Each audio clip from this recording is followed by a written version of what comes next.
In this video, I'll be showing you how we did our Easter shoot with Kirsten and how we did the lighting. So let's roll that intro and let's just get started.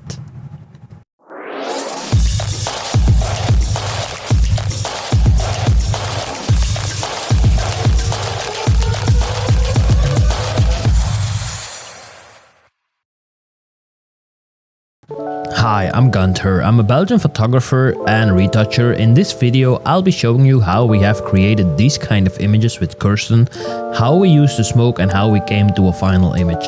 So, have you ever used a mixture of smoke and strobes? Let me know below. And yeah, let's dive into number 1.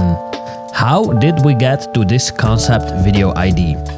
Well, I ordered some stuff from Shein and it came in the mail, I didn't know. But there was one lingerie outfit which had like a bunny doll, a bunny tail on it. And I was like, yeah, you know what, might be cool. I asked Kirsten while she was here, like, hey, you know what, do you want to shoot this? She was like, yeah, sure. And then I remembered I still had those Easter bunny ears, which can come in handy when doing these kind of shoots. They are black and they are just in like a plastic material. So I asked her like, hey, is it fine? She was like, yeah, it looks cool. So we mixed up then a mixture of strobes, colors and smoke came later. So we first started out with just creating these images with 3 strobes in total, if I remember correctly. We got one in the back, another one in the back, and then we have one in the front. In the back we used different colors and in the front as well. So it's always a question if you're using strobes, like the question is, first off, not specifically strobes but colors. The question is, what color do you want to use? A good thing to remember is that colors works nicely when they are complementary to each other. That means like teal and magenta, blue, oranges, those kind of things, they work nicely. Normally green is a tricky one because you would say green and magenta, but the problem with green and magenta is that the moment we see green in an image, we in our brains immediately think about somebody being sick, so we're not really fond of the color green. So that's something to keep in mind. So once you have the initial ID, so we had the bunny ears, we had the outfit which suited perfectly well together, it's time to have that creative flow going on. That means the moment you have an ID, it starts to work in the brain and yeah, you come up with ideas, you try some things because some things fail miserably, other things work really nicely. So that's just trial and error, and when you communicate this really properly to the model up front, she knows like, hey, we're gonna try some things. Even if it does not work, you have to be really positive during the shoot, even though the images are like, meh, it doesn't look really good. You just have to stay motivated and keep on going. The moment you get to a point that you have created your image, you will be like, yeah man, was really worth it to get to this final result. So another thing when we are doing these kind of things with colors is to use some sort of oil. When I say oil, I mean like it's some sort of spray which, yeah, it's based on olive oil we put on a model's skin, because this way the skin will reflect highlights better.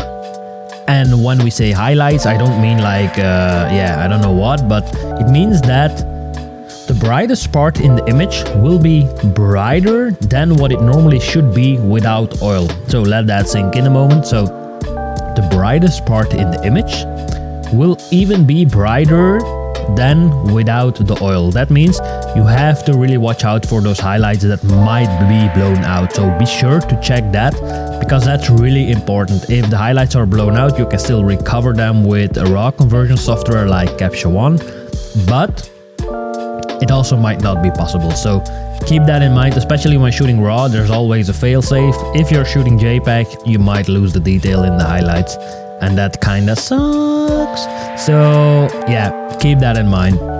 Now, the moment we start creating with smoke, we create some sort of depth in the image. And when we create depth in the image, that means you have different layers of an image. So the moment we use a smoke machine, it is really important to know that when you use smoke, you have to have light go through the smoke. If there's no light going through the smoke, it means that the smoke will be some sort of grayish on the image, and that's the thing you want to prevent. You want to have the strobes, the light really go through the smoke. And another important thing when using smoke is smoke works as a diffuser. That means the moment you put smoke in your scene, everything will be brighter if the light is set properly.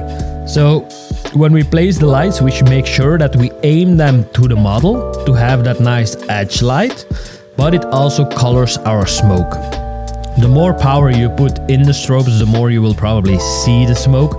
But then you have another thing to keep in mind. If you mix both of them together, it is really important that you still have your edge light. So that's looking, trying, and making sure that everything works the way you want it to work, because in the end you are the creative the creative director of your images. That means it's up to you as a photographer to decide what you like. Are the highlights blown out? All good. Are the shadows totally black? All good. It's up to you to decide what you like. Now, when we are shooting in a studio like we did with Kirsten, you can see her looking at the screen from time to time. That is because I'm shooting tethered. That means I got my Nikon D850 connected with a USB cable with about it will be 10 meters long. Connected with a Tether Tools Power something-ish. It has a name, but it's like a connection that gives an extra power boost to your USB cable to make sure that the connection doesn't get lost. So I'm shooting with that, and that way it's easily to tell her like, hey, with pointing out on the screen you have to do this. So that's really easy.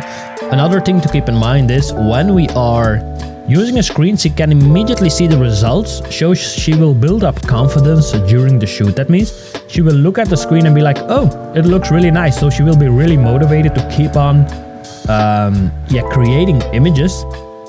And this way it is a really nice collaboration, because you are the director of the images. She can immediately see like, hey, do I look nice on the images or not? What do I have to change?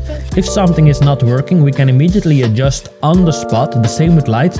And we all know we have that little square on the back of the camera, but to be honest, it's just too small. Even if you zoom in, you won't see any really fine details. So that's why I like to shoot on my big screens in the studio. It's just easy. Now when we go on the location, it's a different story, but that's for a later video. So yeah, it is just important that when you are doing these kind of shoots, also to keep in mind that we have social media. When we say social media, I mean during the behind the scenes video, you can see me taking out the phone, making some Instagram stories, reels, all those good things. So at this stage in my photography career, it is more important to be present on social media than ever before. So you just have to remind yourself about making sure that all your social media is up to date. I mean, just post reels, behind the scenes, Instagram posts, Facebook, Twitter, even TikTok. I'm not really active on TikTok because it's just so short and I need my time to explain things. So, and when I post things, it's probably a bit too much for TikTok, apparently to them. So that's why I am holding back on TikTok for a while, but I should really start doing that. So yeah, that's about this shoot. And if you got questions about this setup, don't hesitate to get in touch. Also, if you like this content, just like it, subscribe to the channel. It makes us grow and makes us make these videos even more so that you can grow as a photographer. So if you have questions about my retouching or anything, there is a video I'll link on my left or right side, no idea. And then I'll see you when I see you. Ciao, ciao.